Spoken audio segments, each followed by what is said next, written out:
Hey guys, and welcome back to another episode of the Renaissance Room podcast. And I am currently wearing a face mask, so I hope this podcast doesn't really give that, but it might, because now you're probably hearing it in my voice. I hope you guys are doing well. I was going to post this video. No, I'm sorry, it was a pod. I was going to post this pod. I was talking about gratitude, and I was just talking about how, sometimes you can put things out there and like if you really desire something and it really can happen for you, right? Like I really wanted a Stanley Cup, but I wasn't going to pay $50. You know what I mean? And it just so happened that I ended up being gifted a Stanley Cup from my job, and it's so cute. It's pink. I got to pick the color and everything. And I can honestly say like it's really worth the hype though. Like it's a really great cup, But so I was just talking about gratitude, but, I had posted a video on TikTok and I was just like, becoming an adult is realizing that you're not going to get everything that you want in life. Like, it's just not going to happen for you. Like, there's going to be a lot of stuff that realistically, you're probably never going to have. And I thought this was so interesting too, because some of the comments, you had people who were kind of like, I don't want to say seeking validation per se, but kind of, right? Because sometimes when we talk about realism and reality in terms of like accomplishments and achievements, a lot of times people feel the need to then justify their desires because they think that, what they're desiring is maybe too far-fetched, right? Like, well, I only really wanted X, Y, and Z, right? But we're not really talking about these people. We're talking about people who are like, I want a Lamborghini. You know what I mean? We're talking about people who are like, I want 7 different color Chanel bags, right? There was someone who was posting, it was really sad, actually. I'm not really, let me just say what it was. But there was a content creator. She lived in an apartment in Atlanta, and nothing really major about this apartment, but she was saying how she had Birkin bags, she had Chanel bags, and all these different things in this closet. And to me, it just really shows like a lack of priorities, right? Because it's like for you to make, she was saying that her rent was like $4,000, all these different things. And it's like for you to make that kind of money, and obviously people have different priorities. Like this is not a matter of me getting on this podcast and being like, this is how you should live your life. And, being self-righteous. No, I don't care. But my point is, it's like when you start talking about money and achievements and materialism, it's just like, it always seems to go to waste, right? Like, does it really make sense to, that's like the same mentality of people who will go out and buy like a Tesla truck, but like live in the ghetto. Like, you know what I mean? Like live somewhere. And I ain't talking like, okay, yeah, I'm talking like slums. Like I'm talking like it's not giving what you think it's giving. You know what I mean?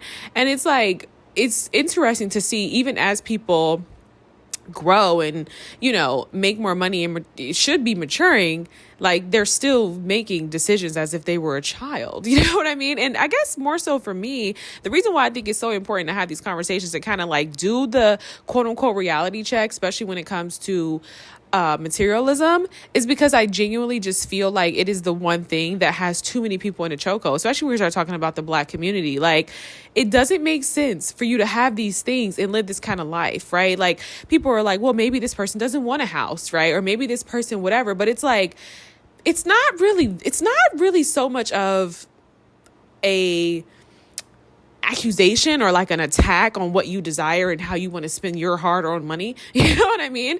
It's more so just to say like, this doesn't make sense, right? And I think that this is the thing too, because it's like we live in a society today where everyone's like, oh, people are so quick to judge people how they want to live their life. No, it's like some stuff just really don't make sense. And it's like, the way you live in your life isn't wise, right? Like it's kind of shameful. Like it's kind of like backwards, and it's like, this is the type of stuff that is then glorified, but this is also that same type of stuff that is highly misleading. Like, does it really make sense to have thousands of dollars worth of sneakers and you're living in a certain type of environment? You know what I mean? No, it doesn't.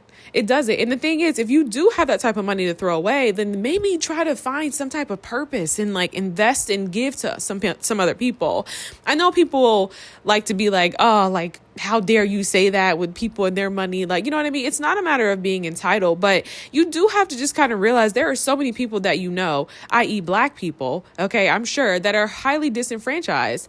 Sometimes people are like, not everyone is poor. Not every Black person is poor. And I get that. I'm not saying that every Black person is, you know what I mean? But I am saying that a lot of times when personally me, when I hear people rebuttal with this, like, not every Black person is poor, all my friends got something going on, I just feel like you're being in denial. And the reality is that you're overlooking the very many people who actually don't have them, you know what I mean? Who actually are in need, And I think that the reason why we overlook these people is because people who kind of live these type of lifestyles where, maybe their greed isn't necessarily something that is external. Maybe their greed could be like external validation, right? Like, or whatever the case may be.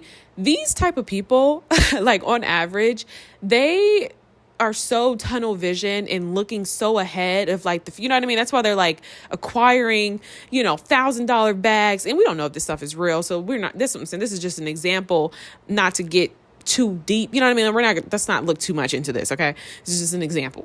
Right. But, they look so far ahead, and they oftentimes overlook people who are actually in need, who are within their proxy. And I always kind of had a problem with this, especially when we start talking about the church, right?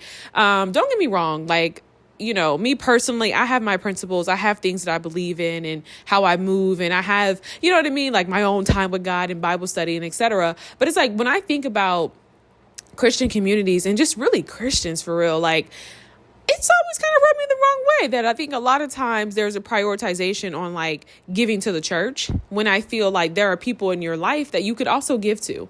You know what I mean? Like there was a kid, and I'm not even going to share that example because I'm not someone to brag or boast. But my point is, I feel like we see people who are in need every day. And it's not necessarily the homeless person on the corner that's asking for money. Sometimes it's like happenstance. You know what I mean? It's happenstance. And I just notice how quick people are to ignore those happenstances and just be so quick to just give to the church or be so quick to give to a charitable organization and overlook the very various ways that they can actually be charitable with the people in their lives in present day. Like, I think that's God showing up. You know what I mean? To say, hey, look, give to this person. Hey, look, your mom's is going through some things. Hello. You know what I mean? Or whatever the case may be, like give to these people. Your cousin is trying to get through school, but it's like, we'll just ignore those type of people, It's very telling. It's very telling. So, anyway, I do think by and large, it definitely exemplifies a lack of maturity. I know a lot of times we, like I said, it's not a matter of like, do what you want with your money. But this is the thing that I believe that keeps a lot of people distracted because you never really get on the road and you never really start to press and do anything, right? Like there's no fruit in your life. You're not really able to produce anything because you're constantly really just daydreaming all day. You know what I mean? And the reason why you're daydreaming is because you're constantly looking at these shiny things, right? But there's not really any real practicality, right? You know what I mean? There's nothing that can actually help you get to those steps and acquire those things. And I said it's important for us to start looking at these type of influencers and these type of messages and seeing them for what they are. They're deceitful, right? It's deception at its finest, if someone is uberly successful, right? You know what I mean? Like, why are they living in a 700 square foot apartment? I don't give a crap if the windows are floor to ceiling. That's how they get you. It's like this illusion of space. And it's like, no, it's like, you know what I mean? This is tiny. This is 900 square feet. What are we talking about? You know what I mean? And, outside of that though, it's just like, if someone is so uberly successful, right? They're African American. We know what that represents. And I think this is also why influencer culture, especially in regards to the Black community, right? Celebrities, this is why it has been able to be sustained for so long, right? This is why they have been able to captivate an audience and maintain our attention despite giving very little, right, to those who are in need, right? Because it is the one thing that we we aspire to have the things and the shininess of it all, but there's never really any understanding about how people go about acquiring these things. You know what I mean? So, for example, with this influencer, right, and with influencer culture and etc., we don't really take the time to say, okay, how did this person acquire this, right? Like, and what kind of filled the gaps for a lot of people who were a little bit, people who were becoming a little bit more critical, was products. They were like, hey, listen, buy this course, right? And I'm going to teach you how to make your first 5 million in real estate. You see what I'm saying? It was kind of like that had became the gap between the I don't want to say the have and the have nots, but that became the gap. It was kind of like this pseudo education, right? And so I found that to be very interesting. And now here we are today, and people have taken the courses, and we don't see too many people popping up with $5 million, worth of real estate, right? And we're no longer asking the questions. We're just like, okay, this person is just worthy to be praised because of their exceptionalism. When the truth is that this is someone who it's literally deceptive. Right? Like, let's look at how a person has got to be where they are. And if they want to be praised and they want to be pedestalized for their success, then they should be able to provide some answers about how they've gone about acquiring the things that they have acquired. But the sad reality is that a lot of these people have gone about it in very exploitive ways, right? I mean, you think about some of the women, and we don't have to talk about consciousness in this segment, right? But, a lot of these women are hypersexualized, right? Maybe that's what they want to be, right? You know what I mean? But it's like, is that something that you want, right? Can that be a message that is for every girl, right? Can that be, is that something that is, really, I don't want to say worth per se, but does that really need to generate a, 8 million audience? You know what I mean? That's highly impactful, but that's a very harmful message, right? And this is not really a matter of rags to riches or glory to the type of story. No, this is real life. Wasn't just a moment in time, right? And for the women who weren't really able to sustain that life, where are they now? And this is the thing too. It's like we pick and choose when we kind of want to advocate, right? It's these women come down from these pedestals after exploiting their communities, with these lies, right? Deceiving other little girls, because believe it or not, okay, whether they want to admit it or not, accept it or not, okay, they are role models, period, right? I mean, you got an 8 million freaking audience. I mean, that's 8 million people in your audience. That's huge. That's a huge responsibility, right? And so it comes a point in time where it's just not all fun and games, especially when it comes to the youth, the Black community, and influence, okay? It comes a point in time where you have to be responsible. And obviously people didn't ask for that, but it's like my whole premise of this conversation is not necessarily it's not solely critique. That's not really what I'm saying. My premise is to say, look at what you are aspiring to and ask yourself, is this realistic? Right? I don't care to argue with people. It's not my MO. I genuinely don't care. You know what I mean? It's just one of those things to where if you believe what you believe and you think how you think, then that's cool. And I think that's probably one of the things that I don't really like about TikTok, if I may interject here.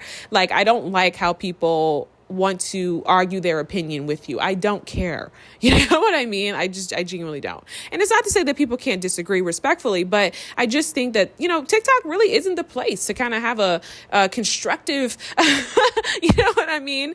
Constructive conversation about the differing in our ideas. Like, that's just not the place, And oftentimes those conversations get very nasty, but, people like to think that, success is merely a mindset. And to an extent, yes. I do believe if you can put a positive spin on the things that happen to you, I think you'll be great. You're going to do great, because there's going to be a lot of really bad things that happen to you. And I do think if you can develop some type of mental resiliency, you'll be, much better off. Like, I'm not rebuttaling that.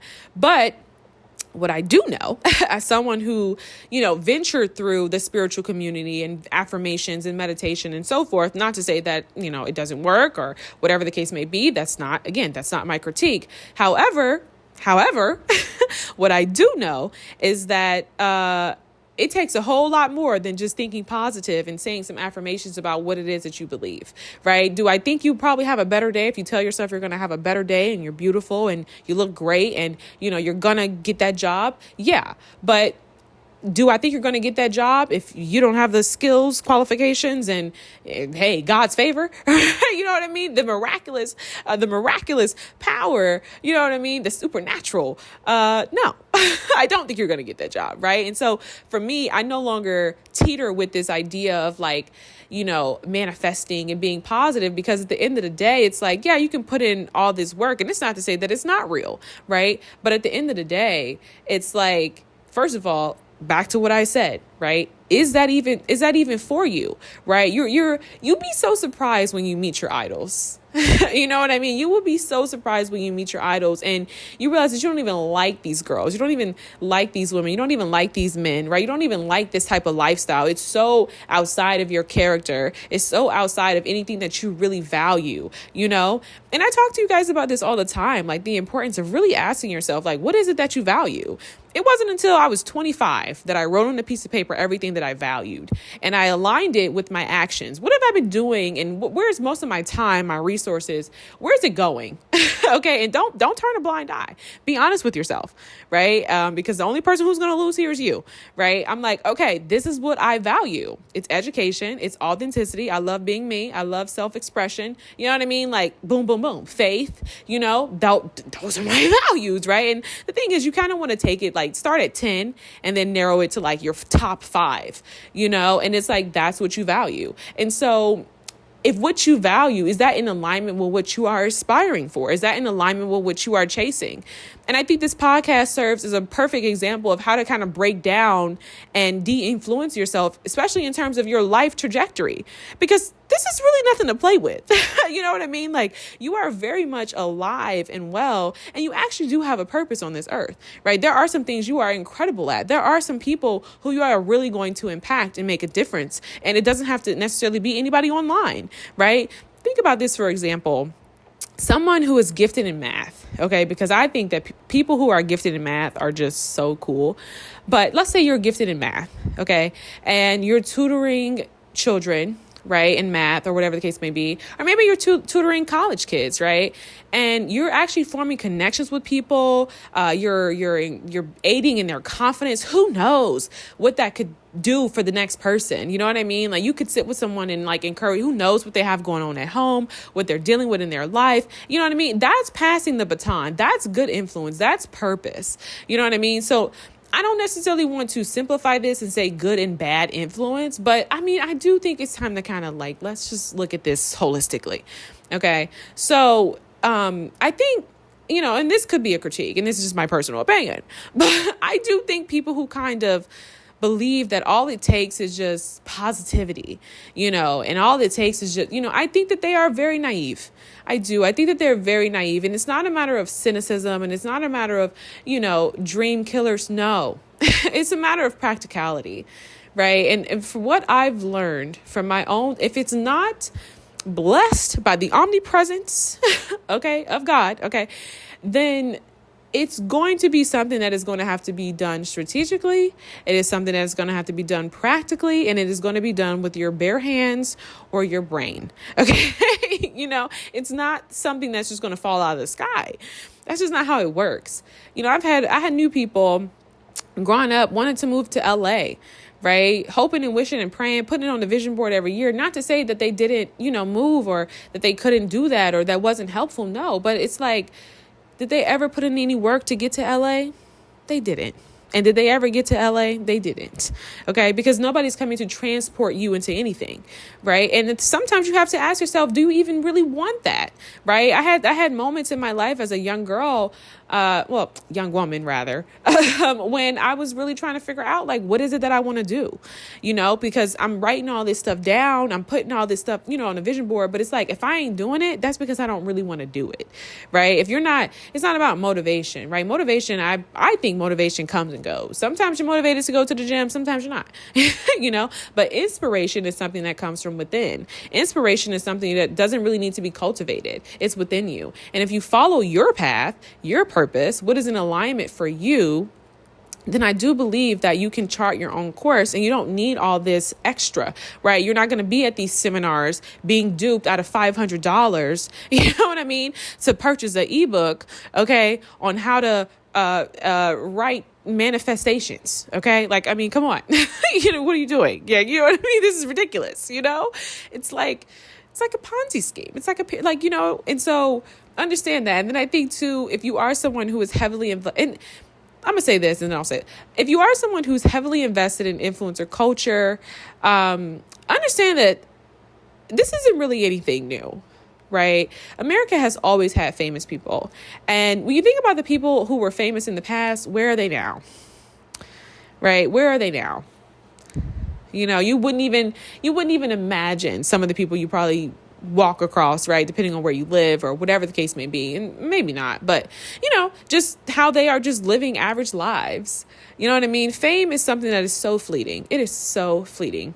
It is so fleeting. Everything that we do today, everything that we do on this earth, it's not really going to be remembered. Maybe for a few generations, if that, right? Because today we're no longer even invested in the people around us. We're actually invested in other people, right? And do I think there could be a dissertation on success and black women and just the great things that they've been able to do and forge within influencer culture? Yes. Black men as well, right? And I'm not critiquing that. I'm not knocking that. And I think that's what I also want to make perfectly clear. Okay, this is not a hateration on influencer culture.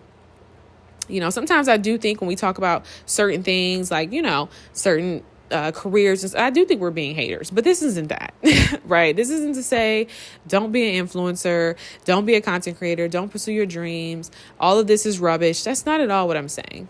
You know what I mean? That's not at all what I'm saying. I'm just saying when you look at the over prioritization of materialism and you look at the lives of so many people that are just really stagnant and purposeless, and just kind of void, and you talk to people and their aspirations is only to acquire things. This is why we're not happy. This is why we're angry. This is why we really struggle with any type of self-esteem, right? Because it's like, if you're come on, you know what I mean? It's self-explanatory. So that's all I'm saying, right? And I do think it's important for us to have these reality checks. And I do think if you are someone who's self-aware enough to know that, hey, I'm not going to get everything I want in my life, then this message probably isn't for you. You know what I mean? Like, you don't need my validation if you want to buy a house. You don't need my validation if you are someone who wants to take a vacation. Like, no, by all means, by all means, like, even in my life, what I've never said was don't work hard. What I never said was don't try to better your situation. What I never said was don't seek to further yourself in your career or, invest in your hobbies if that's what you desire. I never said that. That's not what I said.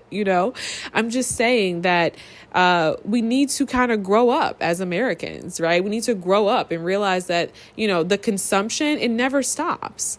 It started at MTV Cribs, you know what I mean? And prior to that, right? That was just my generation, you know what I mean? But it never stops. And I still think to this day, however, with MTV Cribs, because of the lack of proxy and the lack of parasocial, right? Like, we didn't have that dynamic with social media. I don't really know too many people who are around me who are actually aspiring to have a mansion. It wasn't a thing. It wasn't a thing. We were like, this is too much house. It's cool to look at though. You know what I mean? And on to the next thing, right? Tomorrow I got school. Okay, great. You know what I mean? That actually wasn't a thing. And I feel so sorry for kids today because it's like, wow, you guys are really shooting for the stars there.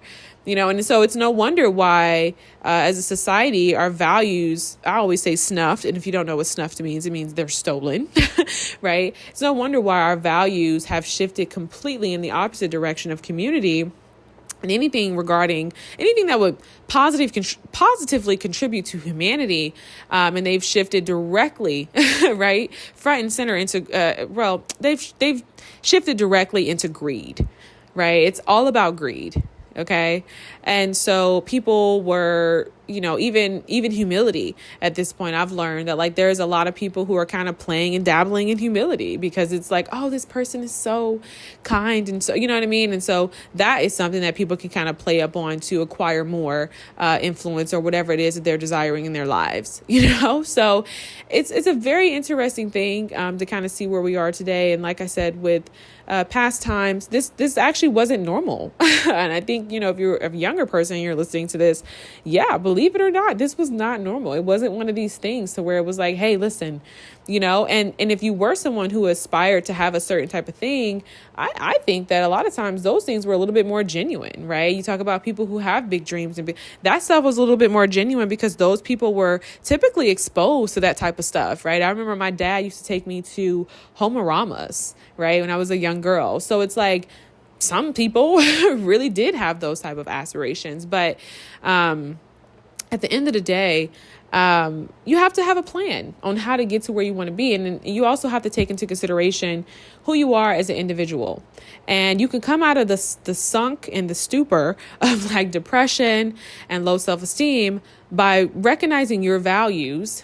Okay. Recognizing your values, recognizing your motivations or your lack thereof, acknowledging that you need inspiration to carry you through with anything that it is that you are going to do. And, just being honest with yourself. You know what I mean? I was a writer. I knew I'm so grateful because I feel like my journey is very authentic and is real to me, right? Well, it's real. It's real to me. It's real, but as a writer, right, I realized that this was going to have to be done a different way, right? I had my book, and you guys can still purchase it. It's Seasons by Jalen Leslie. You can get it on Amazon. But I remember I was like, there's no way I'm twisting my words. I worked as an intern and it was very evident to me that I was very much aware of the prerequisites, right? And I didn't want the pressures of constantly having to publish a new book every year and stay relevant, right? I didn't want someone else coming in to help me write just so we can get a project done, And I understand that, it's not that deep per se, and it's not one of those things to where it's like everybody gets exploited in the industry. No, but I'm also aware that other people's hands are on a thing. And to me, what was more important was the process of creation, right? I was just so blessed and grateful to be able to take an idea, to be able to convey my words and my feelings and my emotions in such a way, and to be able to create a product, right? And to bring that thing into fruition. That was my entire purpose. And that's what I'm about. You know what I mean? But that's what's in alignment with me, and I'm okay with going without certain things, but some people are not, and I realize that for a lot of people, again, we're void of materialism. So this is no judgment, right? Even though it may sound like I've been a little bit critical, but like, it's no judgment. You know what I mean?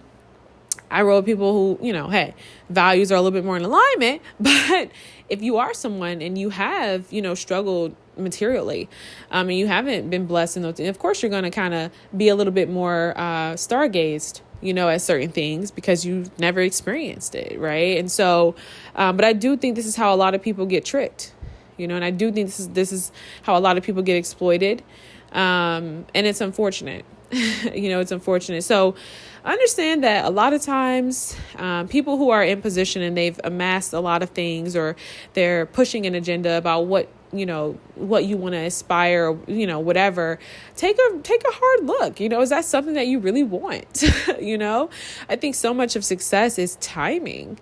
And I think so much of it is timing.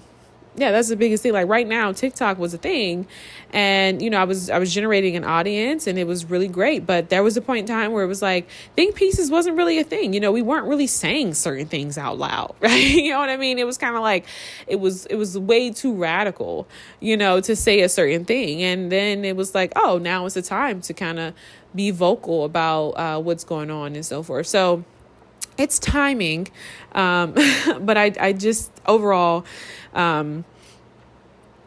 Yeah. So this is more like this is more of a common podcast, right? A lot of people have been talking about consumerism and so forth.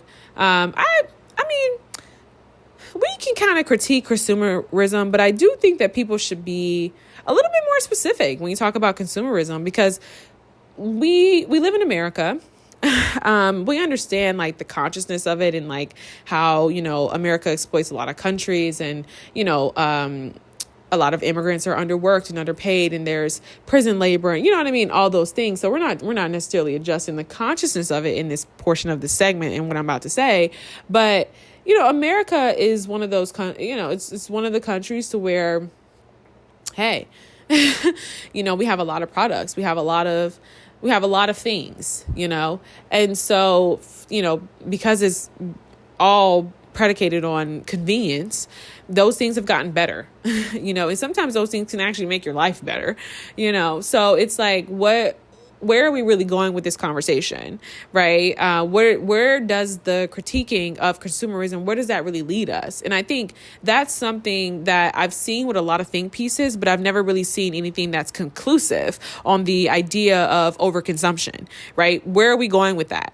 Are we saying, hey, we're going to boycott this brand? Obviously, people have been taking those steps, and I know people have been talking about like the lack. But to me, it doesn't sound like it's a lack of consumerism as much as it is we're boycotting brands because of a lack of advocacy.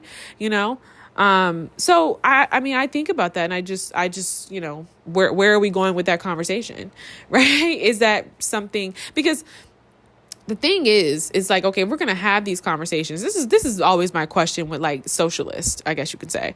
It's like, okay, if we're going to have these conversations, if we're going to boycott the thing, if we're going to critique the thing, then what's the alternative, right? Because if we're going to go home or we're still going to consume the thing, then what are we really saying? That feels a bit disingenuous to me.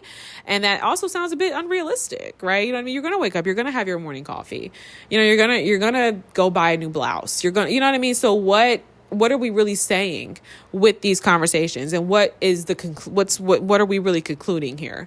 And so I do think for a lot of the think pieces today, I'm not going to say it's not done successfully, because even in myself, we're all growing, we're all learning, but I do think sometimes we have buzzwords and I do think sometimes we're quick to kind of just jump on a thing and create a thing and have an opinion about a thing. But it's like, okay, where are we going with this conversation overall?